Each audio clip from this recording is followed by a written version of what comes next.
वह तो बस तूफान से बचने के लिए एक आसरा चाहता था, लेकिन वह फंसी हुई आत्माओं का रक्षक बन गया।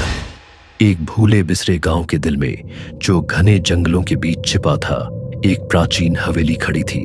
उसकी दीवारें बीते समय के रहस्यों को फुसफुसाती थीं।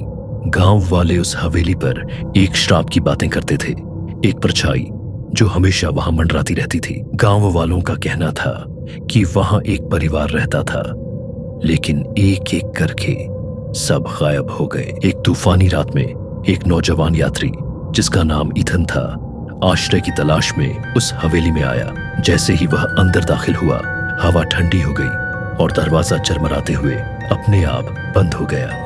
हॉल की दीवारें किलों जैसी थीं, जैसे हर तरफ से उसकी हर हरकत पर नजर रखी जा रही हो।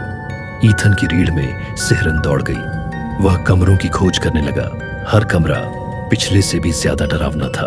पुस्तकालय में उसे एक पुरानी डायरी मिली, जिसके पन्ने उम्र की वजह से पीले पड़ चुके थे। यह डायरी आखिरी निवासी, एक महिला जिसका नाम एलाइजा था, की थी। उसकी लिखाई रात में गूंजती आवाजों और चांदनी में नाचती परछाइयों के अजीब अनुभवों के बारे में बताती थी।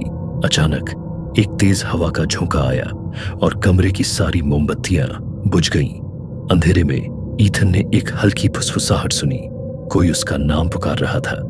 डर से उसका दिल उछल पड़ा, पर जिज्ञासा ने उसे रोक रखा था। वह आवाज का पीछा करते हुए अटारी अटिक तक गया, जहां एक छोटी सी खिड़की से फीकी चांदनी छन रही थी।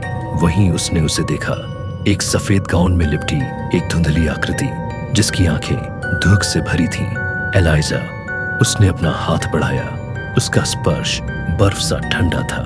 उसने एक छुपे हुए दरवाजे की ओर इशारा किया, जहां एक गुप्त कमरा था। उस कमरे के भीतर ईथन ने सच का सामना किया।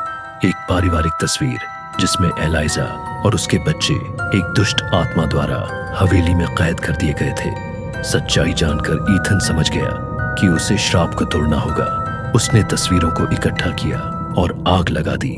जैसे जैसे चित्र जलते गए, हवेली कांप उठी और आत्माएं मुक्त होती चली गईं। सुबह होते ही ईथन हवेली से बाहर आया। श्राप टूट चुका था।